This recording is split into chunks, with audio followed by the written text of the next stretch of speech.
నమస్కారం. నా పేరు డాక్టర్ కృష్ణమోహన్ లాలుకోట. నేను director of cardiology at Care Hitec City hospital. ఇప్పుడు నేను గుండె కొరకు వాడే స్టెంట్స్ ఏ తయారు చేస్తా చెప్తాను. స్టెయిన్లెస్ స్టీల్ అనేది ఫస్ట్లో వాడారు. ఇప్పుడు వెరీ రేర్. స్టెయిన్లెస్ స్టీల్ అంటే మనకు తెలుసు కదా, ఇంట్లో పళ్ళాలు చెంచాలు అవన్నీ చేసుకుంటారు అట్లాంటిది. But high quality stainless steel అనేది తుప్పు పట్టకుండా అది కామనెస్ట్ మెటల్ వాడేవాళ్ళు ఫస్ట్. ఆ బేర్ మెటల్ స్టెంట్స్ అనేవాళ్ళు, అంటే దానికి మందు పూత కానీ పాలిమర్ అట్లాంటివి ఏమీ లేకుండా ఉండేది. తర్వాత కోబాల్ట్ క్రోమియం, తర్వాత ప్లాటినం క్రోమియం, నికెల్ క్రోమియం, ఇవన్నీ ఏవైతే ఉన్నాయో కొత్త మెటీరియల్స్ అవన్నీ వాడుతూ ఉన్నారు. ఈ నికెల్ ప్లాటినం ఇదైతే జనరలీ ఈ బ్రెయిన్లో వాడే స్టెంట్లు కాయిల్స్ అట్లాంటి దాంట్లో వాడుతూ ఉంటారు. బట్ కోబాల్ట్ క్రోమియం అనేది గుండెకు వాడే స్టెంట్లలో అత్యధికంగా వాడే మెటీరియల్. ఇవి కాకుండా ఒక 10 ఏళ్ల కింద కరిగే స్టెంట్స్ అని వచ్చాయి. ఇప్పుడు దాంట్లో మెటీరియల్ జనరలీ అది ఒక పాలిమర్ మాత్రమే, అంటే ఇది ఒక షుగరీ సబ్స్టెన్స్ అనుకోండి. అది కొన్ని నెలల తర్వాత, యూజువలీ ఒక 90 డేస్ తర్వాత అది కరిగిపోతుంది, అక్కడ మిగతా ఏమీ మిగలదు. దాంతో ప్రాబ్లమ్స్ ఉన్నాయని అది ఆపేశారు. బట్ ఏం మెటల్ లేకుండా కూడా స్టెంట్స్ తయారయ్యేవి. ఇప్పుడు కరెంట్లీ అవి వాడుకలో లేవు.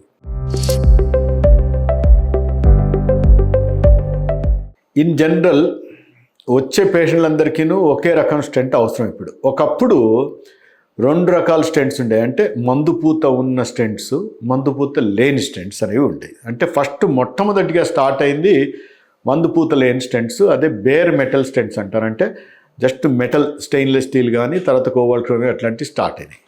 ఈ స్టెంట్స్ అనేవి దీనిపైన ఏం పోతలేదు. కానీ దీంతో ప్రాబ్లం ఏంటంటే, మీరు అన్నట్టుగా ఫారెన్ వాడి దీంతో అది హీల్ అయ్యే లోపల దాంట్లో క్లాట్, అంటే రక్తం గడ్డగట్టే అవకాశాలు ఎక్కువ ఉండి ప్రాబ్లమ్స్ అవి క్రియేట్ అయ్యేవి. దీనివల్లే 2004-05 ఆ టైంలో డ్రగ్ ఎల్యూటింగ్ స్టెంట్స్ అనేవి స్టార్ట్ అయినాయి. అంటే మందుపూత పూసిన స్టెంట్స్. మెటల్ మీద మందుపూత ఎలా ఉంటుంది, పట్టుకోదు.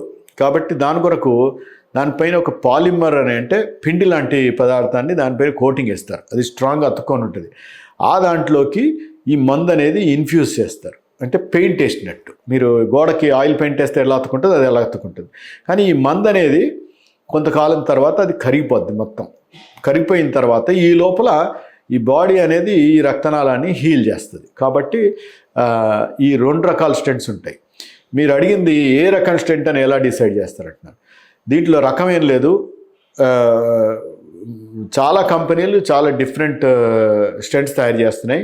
దీంట్లో వాడే మందులు మనకు ఇన్ జనరల్ 3 రకాల మందులు ఇప్పుడు కంటిన్యూస్గా వాడుతున్నారు.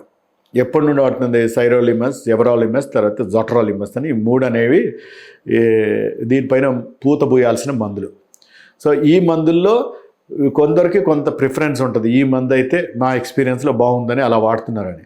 కానీ ఏ స్టెంట్ వేసినా కూడా డ్రగ్ ఎల్యూటింగ్ స్టెంట్ అయితే ఇన్ జనరల్ వాళ్ళ అవుట్కమ్ అంతా బాగుంటుంది. సో దీని గురించి పెద్దగా కంగారు పడాల్సిన అవసరం లేదు.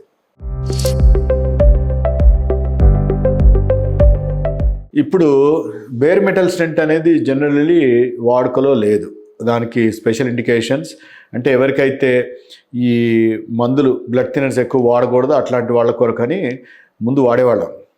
ఇప్పుడు కొత్త మోడర్న్ స్టెంట్స్లో కొన్ని ఎట్లా ఉన్నాయంటే, బేర్ మెటల్ స్టెంట్ లాగా ఒక 6 వారాలే 2 రకాల మందులు ఇచ్చినా అవి క్లాట్ అయ్యే రిస్క్ కానీ అలాంటి తగ్గిపోయిన స్టెంట్స్ వచ్చాయి. కాబట్టి బేర్ మెటల్ స్టెంట్స్ అనేవి ఇప్పుడు లేవు. ఉన్నా కూడా మీరు స్పెషల్ ఆర్డర్లో తెప్పించుకోవాలి. మోడర్న్ స్టెంట్స్ మీకు ఇందాక నేను చెప్పినట్టుగా 3 రకాల మందులు, కంపెనీ పేర్లు వాడటం మంచిది కాదు. కాబట్టి సైరోలిమస్ అనే మందు ఉన్న స్టెంట్స్ అనేవి చాలా ఎక్కువగా ఉన్నాయి. ఇండియాలో తయారయ్యే చాలా మందులకు కూడా, చాలా స్టెంట్లకు కూడా అవి వాడుతున్నారు. ఎవరాలిమస్ నెక్స్ట్ చాలామంది వాడేది. జొటరాలిమస్ అనేది ఒక కంపెనీ స్టెంట్స్ వాడుతూ ఉంటారు. ఈ 3 మంచివే. సో దీంట్లో ఇట్లా పర్టికులర్ అని ఏం లేదు. ఒక కంపెనీ అని చూడకండి. ఈ డ్రగ్ కోటెడ్ స్టెంట్స్ ఏవైతే ఉంటాయో ఆ డ్రగ్ ఎల్యూటింగ్ స్టెంట్స్ అంటారు. సో ఈ స్టెంట్స్ వాడటం మంచిది. మీరు తీసుకునే అదే మందులు, అదే నాణ్యమైన మందులు, కానీ సగం ధరకే. అవును, మెడ్ ప్లస్ బ్రాండ్స్ పై 50-80% తగ్గింపు.